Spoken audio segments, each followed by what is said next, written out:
Pemirsa, dalam rangka memperingati Hari Suci Nyepi tahun Saka 1947, ratusan umat Hindu Manunggal Jawa Dwipa Hindu Dharma Majapahit menggelar Dharma Santi di Wantilan Pura Satyaloka Arcana Ciangsana, Bogor, Jawa Barat. Kegiatan tersebut menjadi momentum untuk memupuk rasa keguyuban dan kebersamaan antar sesama, serta menunjukkan eksistensi umat Hindu Jawa Nusantara.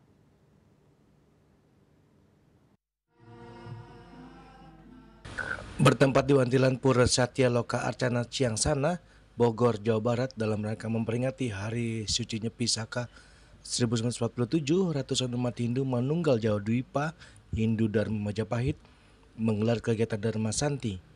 Kegiatan dihadiri oleh umat Hindu etnis Jawa dari wilayah Sejabodetabek. Dharma Santi dalam konteks Hindu Majapahit merajuk pada perayaan Tahun Baru Saka, di mana umat Hindu saling memaafkan kesalahan dan memperkuat tali persaudaraan antar sesama. Dharma Santi menjadi simbol kebersamaan dan harapan untuk tahun yang baru, serta menjadi ajang untuk menyampaikan nilai-nilai Hindu Nusantara kepada generasi muda Hindu. Salah satu Ketua Umum Hindu Majapahit Agus Sutrisno mengatakan, momentum Dharma Santi bertujuan untuk memupuk rasa keguyuban dan kebersamaan antar sesama, serta juga menunjukkan eksistensi umat Hindu Jawa Nusantara.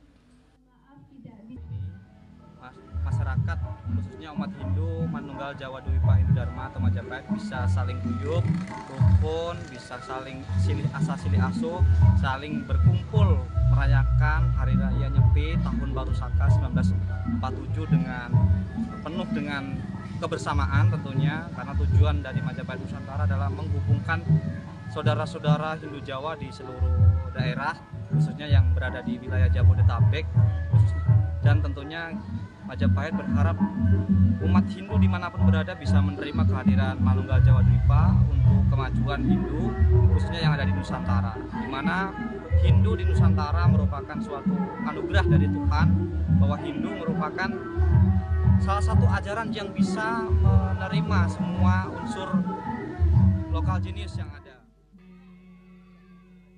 Sementara itu, Sekretaris Bidang Ideologi dan Kesatuan Bangsa PADI Pusat Iketut Murda mengatakan, Dharma Santi Paguyuban Majapahit sebagai wujud merawat tradisi dan meneguhkan kembali nilai-nilai kearifan lokal yang bersumber dari warisan leluhur Nusantara. Ia juga berharap agar Hindu Nusantara ke depan selain memberi penguatan untuk bangkit dan berkontribusi nyata demi mewujudkan Dharma agama dan Dharma negara. Penyebar melalui medsos itu sudah kita nggak pendem, dan itu memang sangat efektif. Itu sangat efektif. Barangkali mohon maaf, mungkin sambut kami tidak begitu banyak. Intinya kami sangat bersyukur. Hal ini kami akan laporkan selaku lembaga keumatan. Kalau memang ada hal-hal yang perlu disampaikan, juga ada Bang Yanto, memang beliau sudah alam melintang di kepengurusan. Mudah-mudahan kami berdoa paguyuban Majapahit ke depannya dan umat kita seluruh Nusantara akan semakin bangkit untuk menunjukkan kejayaan di Nusantara. Dari Bogor, Juli Soeharto dan Ketut Sumadiasa melaporkan.